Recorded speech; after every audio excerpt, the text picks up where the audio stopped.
Hi Aries, welcome. Tingnan natin kung ano yung mensahe sa'yo. Be open-minded po, hindi po halos lahat makaresonate.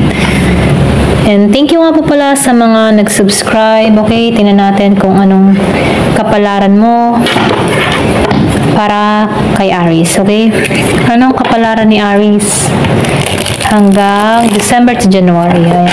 December to January na tayo. Ano naghihintay, okay? Ano yung papasilip sa atin dito? Give me the message, ano yung kapalaran ni Aries?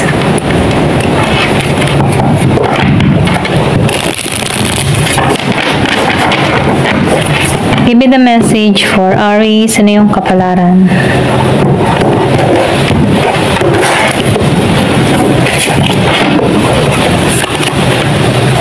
The Star. So, meron ditong 10 of Cups, 5 of Cups, and 6 of Cups. So, nafe-feel ko dito, no? Meron kang kahilingan dito or meron kang hinihiling, ano? Yung iba sa inyo, meron kang ma-attract dito na Pisces. Yung iba, no? Or pwede rin meron kang kadiling dito na Pisces, okay? Ito lang yung nakikita ko. So, nakikita ko rin dito, no? Meron ditong tao na makikipag-ayos sa'yo. Yung iba sa inyo, gusto nitong ayusin yung connection or pwede rin sabihin na aray magpaparamdam muli sa'yo. Kung meron dito kayong medyo nagkakaroon ng hidwaan or misunderstanding, nakikita ko dito na makikipag-ayos na to, okay? So, nakikita ko dito yung masayang mangyayari. Meron ka ditong wish na matutupad, okay? So, nakikita ko rin dito na merong selebrasyon na magaganap sa iyo, okay? Ito lang yung nakikita ko dito. So, sinasabihan ka dito, sundin mo yung intuition mo, sundin mo yung kutob mo, okay?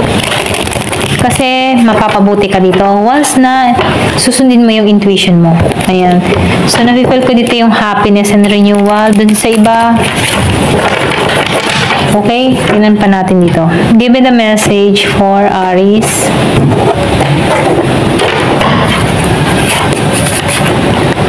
Meron ditong grace. So, nakikita ko dito yung grasya. Okay? Blessing, biyaya.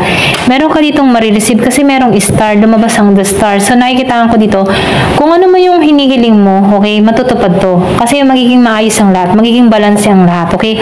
So, meron ditong transformation na nangyayari. So, nakikita ko dito yung pure. Okay? So, meron ditong magandang magaganap sa'yo. Happiness. Okay? Pwedeng matagal mo na itong hinihiling. Yung iba sa inyo, or pwede rin meron kang ma-accomplish. Meron kang mapagtatagumpayan dito. Okay? So, nakikita ko dito, hindi ka nawala ng pag-asa, nagpatuloy ka lang sa buhay, okay? So, yung sinabi ko nga kanina, pure, so lumabas yung purification, ano?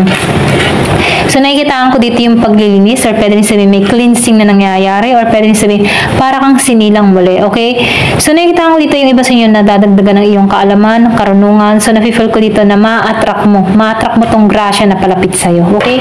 So, tingnan pa natin dito kung ano pa yung mensahe.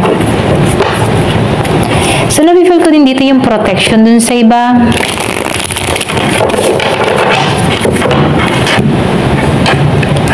Kumbaga, pinoprotektahan ka dito. Spirit. So, merong spirit or pwede rin sabihin spirit guide or pwede rin meron ditong nagbabantay sa'yo. Okay? Yung iba sa inyo, no? So, nakikita ko kasi dito yung purification. So, merong healing na nangyayari or nagaganap sa'yo. Yung iba sa inyo, merong healing or pwede rin sabihin meron kang mga isinasagawang ritual or cleansing, ganyan. Or meron kang pang-cleansing sa bahay. Okay?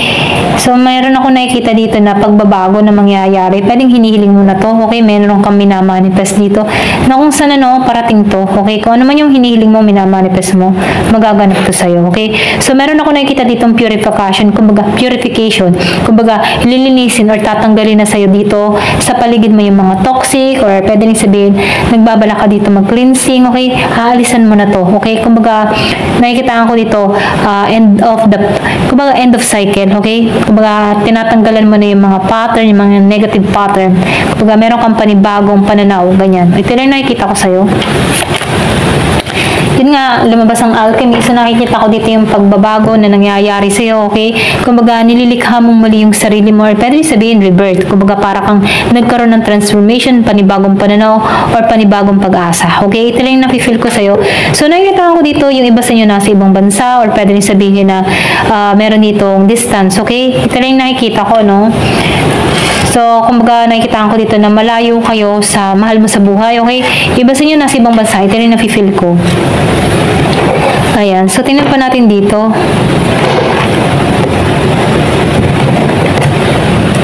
Give me the message. Ano pa yung mensahe?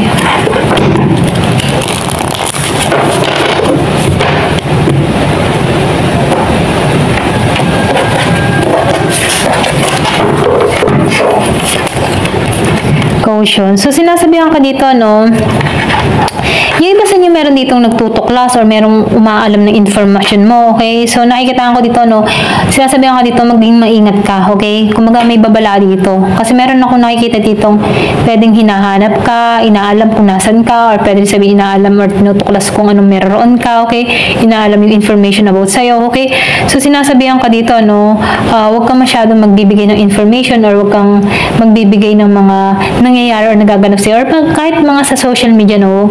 Huwag kang masyadong maglalagay ng mga magagandang nagaganap sa'yo, okay? Kasi pwedeng caution to sa'yo or pwedeng merong humadlang sa'yong tagumpay dito. Kaya naman, no, kapag may mga magagandang nangyayari sa buhay mo, keep secret na lang, okay? Ito lang yung mensahe dito, no? So, nakikita ko distance. So, yung nakikita ko dito, no, yung iba sa inyo, meron ka ditong kaparehan na malayo kayo sa bawat isa, okay?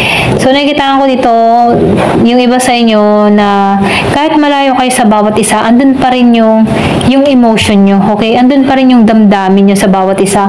Kumbaga, kahit malayo kayo, nararamdaman mo pa rin yung energy ng tao na to at ganoon din siya sa'yo, okay? Kumbaga, hindi naging hadlang ang distance sa inyo, okay? Pwede rin yung iba sa inyo nasa LDR situation, okay? Ito lang yung nakikita ko. Kumbaga, andun yung pagmamahal ng tao mo, okay? Give me the message. Ano pa yung mensahe para kay Aries? December to January. So, meron ka ditong family sorrow or pwede rin sabihin meron kang pagluluksa na nangyayari, okay? Pwede meron kang mahal sa buhay na nawala, okay?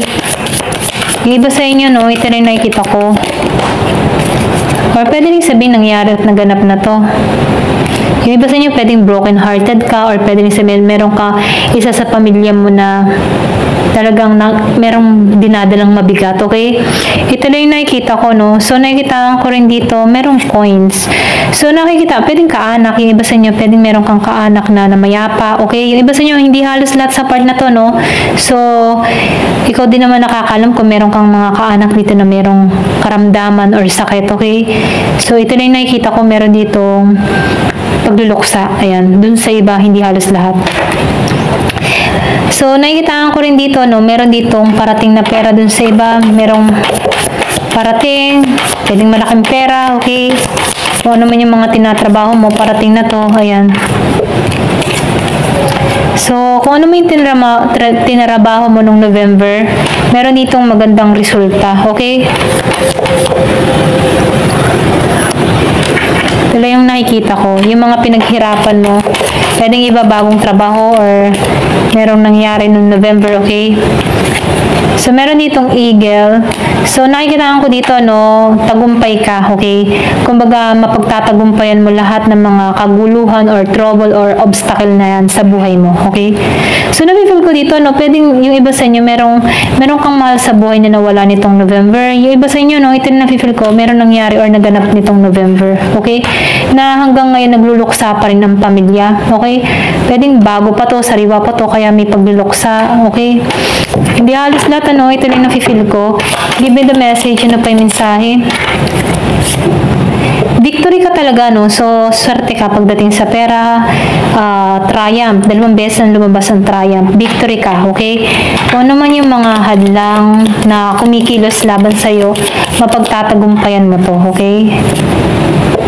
So, trust your intuition, ano, kasi malakas yung psychic ability mo, malakas yung kakayahan mo, okay? So, ikaw pa rin ang makakapagpasya dito. So, may naman, oh, sundin mo yung intuition mo, sundin mo yung kutob mo. Lumabas ang The Star. 2 beses na lumabas ang The Star, okay? So, guaranteed na magtatagumpay ka. Ito lang yung mensahe, no? Umpisa pa lang ng basa, lumabas na yung star, okay? So, dito sa huli, star pa rin. So, nakikitaan ko dito, magtatagumpay ka. Kung ano man yung mga ginagawa mo, tinatrabaho mo, mapagtatagumpayan mo to. Kumbaga, nasa iyo, mga kamay ang tagumpay. Sigurado magtatagumpay ka, okay? Ito lang yung nakikita ko, Thank you for watching. Love and peace.